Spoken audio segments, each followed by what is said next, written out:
Johnson, two-part question. One, did you guys anticipate getting so many opportunities tonight to shoot threes because of the way they were trying to defend you?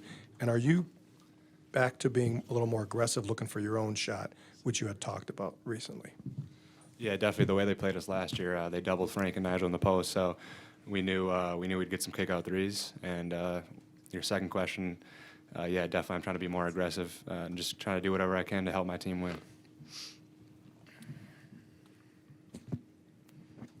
Nigel, over to your left.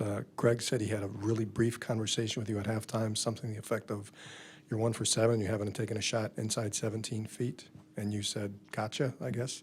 Did that spark you a little bit, second half? Definitely. Going into this game, our desiderator in order to beat them was making sure we got the ball inside, and I needed to make sure I did that a little better. And I think I did that a little better, and I was able to get some easy things around the rim. Saw the ball go in, was able to knock down some outside shots, and be able to get to the line, knock those down. For the most part, still missed too many, but all in all, we did a better job at that. Make sure you guys get that video clip to Reese Davis, because I had to use that word, desiderator, in my press conference. So thank you. In the back. Oh yeah, go ahead, look it up. Nigel, you've had better statistical games, over 30 points, but it seemed like tonight, every time the team in the second half needed a bucket to stave them off, you had it. How happy does that make you to be that guy? I try my best to get my teammates involved. I don't want to, be a ball hog or anything like that, take all the shots, but being looked at as a leader, best player on the team, when we need a bucket, I have to be able to produce and get that for us. And I do my best to try and do that. If I, doubled or get in a sticky situation, I can always count on my guys to help me out. Like Ethan getting to the cup like he does, Bronson with the threes, Jordan had a big one for us, Vito had a big mid-range for us. So I'm not the only one, but, I guess I'll take the lead singer in our rock band. My analogies are so good, dude.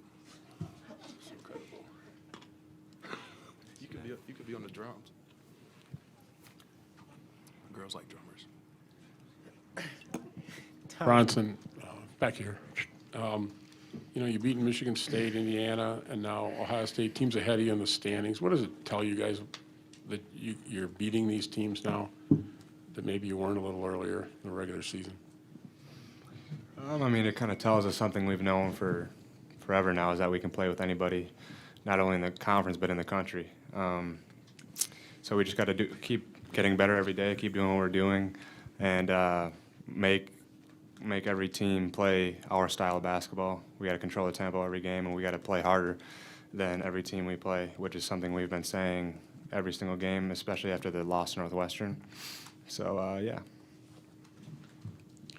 Bronson, right in front. Can you talk about the lift that Jordan Hill's been giving you guys off the bench the last couple of games, especially tonight? It's the big three to give you guys some breathing room late. That seemed to be a big moment for you guys. Yeah, he's been giving us a big lift off the bench, and it's just somebody to come in and make a play and get into the lane, kick it out. And I love playing with him. He's a competitor. He plays really good defense, and yeah, he seems to hit a lot of big shots when we need him. Back here, Ethan. Not interrupting anything, am I? Coach Gard talked about making adjustments first half, adjusting to having to take more threes, second half defensively on some of the things Ohio State was doing. Is this team better able to make those kinds of adjustments now within a game than it was earlier? I think we were a little more tuned in just because everyone has a little bit more care in them. Everyone cares a little bit more, and I think that's easier for us to accept coaching. Jim. Nigel, last year when you'd get doubled or they'd throw an extra guy at you, there was always shooters spread out the court. You guys could move the ball around. Did that feel at all like that tonight? That when they gave you extra attention, you threw it out and you guys were going to knock down shots. Was there any? I got doubled last year. little bit, didn't you? Did I? I didn't think Okay, so. how about you guys as a team? When I you was guys- the beneficiary of Okay. the doubling. Then would you say that tonight resembled that a little bit, that when they threw doubles down in the post? I don't want to be compared to Frank. I don't deserve that. But if we're gonna compare last year, when Frank did that in those similar situations when he got doubled, he did a great job of finding us on the perimeter, and we tried to do our best to create and score from there.